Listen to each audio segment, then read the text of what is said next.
Hey, welcome back everybody. Craig Peterson here on WGAN.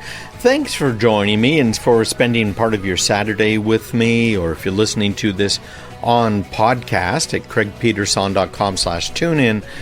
Thanks for joining me any day. A lot of people listen to me in the morning while they're driving to and from work and find the various segments of my show, which are about 10-ish minutes long, really work well into their day. So if you're doing that, thank you. If you're not, please do consider it.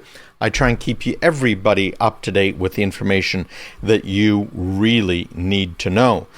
And that leads us to what we got right now, which is ShadowIT. Now, I bet there is not a company out there, well, maybe there's one, right? Because you just can't say always or, everyone. I'd say almost every company out there has a ShadowIT problem. So let's start out by kind of defining what's going on. Have you ever set up a company Amazon account? Have you ever set up a company account for Uber? Maybe it's not a company account. Maybe it's your personal account that you're using for Uber or something else. How about using something like Constant Contact to send out emails to your customers? How about Salesforce.com? We've seen a shift over the years from what used to be kind of the glass castle, where you had a central computer room. In that computer room was a mainframe, and those mainframes were absolutely astounding. They still are.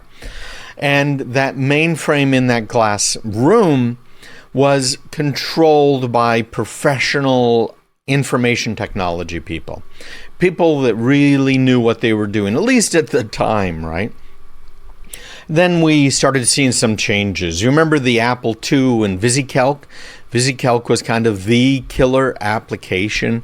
And if you wanted to do numbers, then you bought an Apple. You bought a little Apple II, and you then pulled data. And people were asking that glass house, they were asking IT, hey, can you give us a data? Because we want to put together some spreadsheets. And people put together spreadsheets without really understanding the implications of the numbers they were using, without understanding how to audit a spreadsheet to make sure that the numbers that were being used properly. They didn't understand the double journaling. They didn't understand the cross-referencing of the information.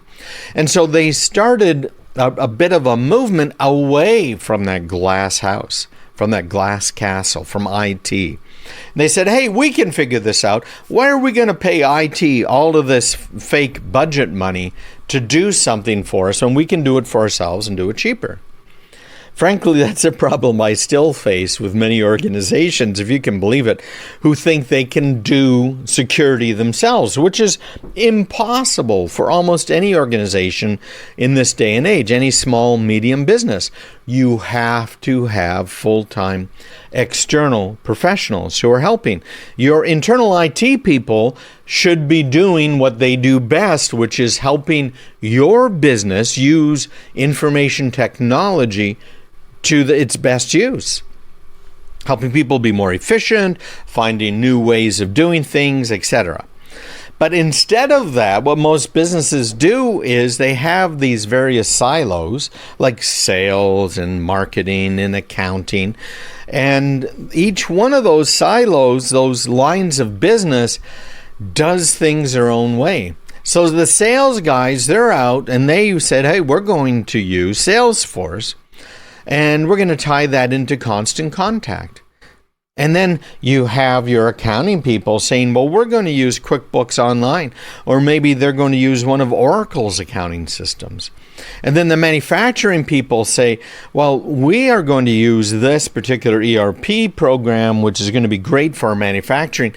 And we've decided that we're going to use SurveyMonkey to collect information from our customers, from our vendors. You see where I'm going? Each one of these lines of business is going out there and making what are in actuality information technology decisions. They're making decisions about what type of technology to use which is one level. But then the next level is they're actually using it and they're putting the business's information at risk.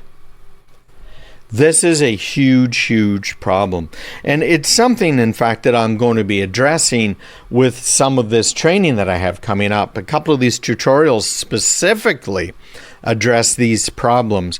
And so if you're on my email list at craigpeterson.com/subscribe, you're going to find out about these, and I'm going to give you some great cheat sheets and other things.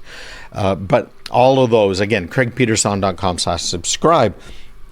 All of those different lines of business, all of those different functional responsibilities within an organization, large or small, are adding up in a very big way. And there's a huge problem behind this. Now, you know that I use 1Password and I recommend it. And we typically use 1Password in conjunction with Duo to help secure login information. But because 1Password is used so frequently by companies to keep track of logins, they have kind of a unique view into the risks of all these different accounts. And what we're talking about, where these lines of business are making information technology decisions that they're not qualified to make. And frankly, in most small, medium businesses, there's probably no one in the organization that's fully qualified, but at least IT has a better idea of it than a marketing person or an accounting person would have.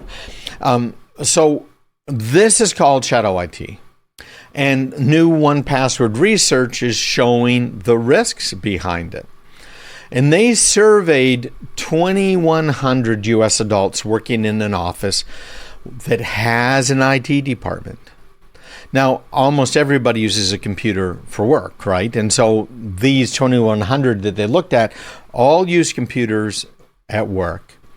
And they found that 2/3 of the respondents have created at least one account in the past 12 months that their IT department doesn't audit, but it's worse than that. It's not that the IT department hasn't looked at the account and looked at the company behind it to make sure that it conforms to the security standards that are required by regulation for that company. No, 2/3 had created an account that the IT department doesn't even know about. So one of the things when we go in, remember I mentioned earlier that we kind of try and nurse a company back to health, right? Back to security health. And it takes some time. So what we'll do when we go in is we will start auditing the ShadowIT accounts. What are people using? Whether it's a Dropbox account or, a photo sharing site, whatever it is, what are they using? And there's some very interesting statistics here that are coming out of 1Password. But only 2.5% of the people surveyed, 2.5% of the respondents said that they use a unique password every time. So even the most basic of security precautions are not being used by people who are creating accounts on third-party websites. Isn't that amazing? And they're putting company information up on some of those websites. I'm going to make a note of this right now because, frankly, it is scary to me to think about this. And maybe we'll try and do a Facebook Live or try and do a YouTube Live and let you guys ask questions live there. Let me see. I want to put that in here so that I'm less likely to forget about it. All right, that's done. So stick around. We're going to do a wrap up when we get back. A couple more stories from this week. All of that here. Thanks for being with us. This is Craig Peterson, and we'll be right back on WGAN. And of course, online as always, 24/7, hopefully, craigpeterson.com. Stick around because we'll be right back.